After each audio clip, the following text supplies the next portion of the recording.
একটা মাত্র ভুল, যুবসাথী প্রকল্পের ফর্ম ক্যান্সেল, বাতিল, আপনাদের ফর্মটা অনলাইনে উঠবেই না। ঠিক এই ভুলটা, যেটা এমন একটা ভুল, যেটা ভুল নয় কিন্তু আসলে অনেক বড় ভুল। আপনারা ফর্ম একদম খুঁটিনাটি ভালো করে দেখছেন, হ্যাঁ কোথাও কোনো ভুল করেছেন কিনা বারবার আপনি দেখে নিচ্ছেন। আমি ইউটিউবে একটা ভিডিও ছেড়েছি যে কোথায় কোথায় আপনাদের খেয়াল রাখতে হবে, যে জায়গাগুলোতে মানুষ বেশি ভুল করছে ওগুলো ছাড়াও আপনারা এই জায়গাটাতে বেশিরভাগ মানুষই ভুল করবেন আমি জানি। গত লক্ষ্মীর ভাণ্ডার যখন হয়েছিল এই প্রকল্পের সময়ও কিন্তু এই একটা জিনিসের জন্য বহু ফর্ম বাতিল হয়েছিল, এমনকি আমার নিজের মায়ের ফর্মটাও কিন্তু এই একটা কারণেই বাতিল হয়েছিল। পরের বছর লক্ষ্মীর ভাণ্ডারের নতুন করে ফর্ম ফিল আপ করলো আমার মা, তারপরে গিয়ে টাকা পেলো। এই ভুলটা করলে কিন্তু আপনাদের যুবসাথী প্রকল্পের ফর্ম নিশ্চিত বাতিল হওয়ার সম্ভাবনা রয়েছে, তাই আপনারা এই ভুলটা করবেন না। আপনারা ফর্মে একটু কাটাকুটি করতে পারেন, হোয়াইটনার ব্যবহার করতে পারেন, বা কোথাও কিছু লিখতে একটু ভুল হয়ে যেতে পারে, তো এইগুলোও চলবে। কিন্তু এই যে যে জিনিসটা এখন আমি বলবো সেই জিনিসটা করলে কিন্তু চলবে না, আপনাদের ফর্মটা পুরোপুরি বাতিল হয়ে যাবে।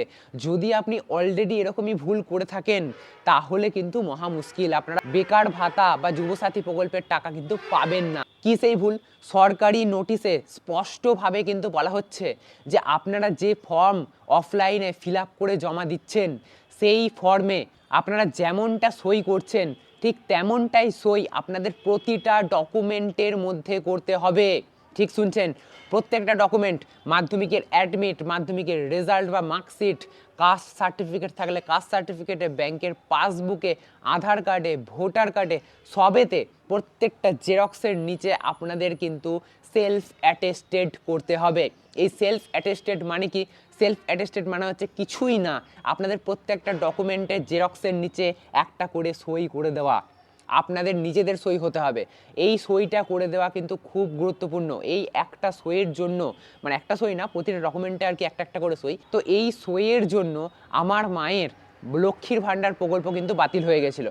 সেই সময়ে মায়ের সব কিছু ছিল, মায়ের আধার কার্ড ছিল, স্বাস্থ্যসাথী কার্ড ছিল, ব্যাংকের পাসবুক ছিল, মা সঠিকভাবে ফর্ম ফিল আপ করেছিল, আমার কাছে সব কপি ছিল, কোনো ভুল হয়নি, আমি বারবার দেখেছি। তো সেই সমস্ত সত্ত্বেও মায়ের কিন্তু ফর্মটা বাতিল হয়ে গেছিলো। তো আমি আবার দ্বিতীয়বার যখন ক্যাম্প বসেছিল 1 বছর পরে প্রায়, তখন গিয়ে আবার লক্ষ্মীর ভাণ্ডার করি, তারপর থেকে মা লক্ষ্মীর ভাণ্ডার প্রকল্পের টাকা পায়।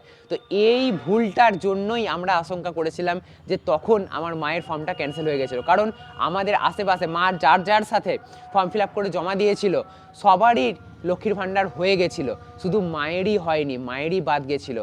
সবাই কিন্তু এই ভুলটা করেনি, মাই সেই ভুলটা করেছিল।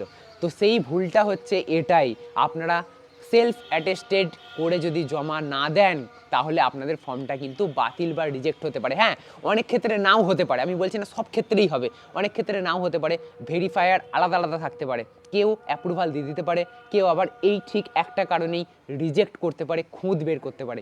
তো সেই জন্য আপনারা প্রত্যেকটা জিনিস অ্যাকুরেট রাখবেন, এই জিনিসটা কিন্তু করতে ভুলবেন না। ফর্ম আপনারা ফিল আপ করে নিলেন ভালোভাবে, কোথাও কোনো ভুল নেই, কিচ্ছু নেই, চুক নেই, কোথাও কোনো কাটাকুটি নেই, কোথাও কোনো হোয়াইটনারের ব্যবহার নেই, ফর্ম একদম ক্লিন, কিন্তু আপনারা এই সইগুলো করতে ভুলে গেলেন, তাহলেই কিন্তু মহাবিপদ, আপনাদের ফর্মটা কিন্তু রিজেক্ট হতে পারে, এই সম্ভাবনাটা কিন্তু থেকেই যায়। এটা গেল সবার প্রথম ভুল। যদি আমি বলেছিলাম একটা ভুলের কথাই বলবো, তবুও আরও দুটো ভুলের কথা বলছি, যেই ভুলগুলো আপনারা সবাই করছেন, ফর্মের মধ্যে নয়, ফর্মের মধ্যে আপনারা সবটা ঠিকঠাক করছেন, কিন্তু এই দুই জায়গায় ভুল করছেন। যেটা লাগবে না সেরকম ডকুমেন্ট দেবেন না, যেমন রেশন কার্ড বলা হচ্ছে যে লাগবে না, তাও কেউ দিয়ে দিচ্ছে। আমার দোকানে আসছে সবাই ভুড়ি ভুড়ি জেরক্স করে নিয়ে যাচ্ছে, রেশন কার্ড, প্যান কার্ড, হ্যাড্ডা ব্যাডা যা কার্ড আছে সব কার্ড দিয়ে দিচ্ছে একসাথে, সব ডকুমেন্ট দিয়ে দেবো। না, করবেন না। যেটা যেটা দরকার সেটা সেটাই দেবেন, না হলে যে ভেরিফাই করবে, যে অনলাইনে এই সমস্ত স্ক্যান করে তুলবে, তার যদি একবার, তার মুডের উপর ডিপেন্ড করছে, তার যদি এই সমস্ত ডকুমেন্ট ঘাঁটতে গিয়ে মাথা গরম হয়ে যায়, আপনার ফর্মটা ফেলেই দিল, করবোই না, তোকে টাকা পেতেই হবে না, এরকম যদি ভেবে নেয় সে, ঠিক আছে, আপনার হাতে কিছু নেই। অনলাইন করলে আপনার হাতে রয়েছে, অফলাইন করলে আপনার একটা নির্ভরতা থেকে যাচ্ছে যে অফলাইন ফর্মটাকে আবার কেউ না কেউ অনলাইনে সাবমিট করবে।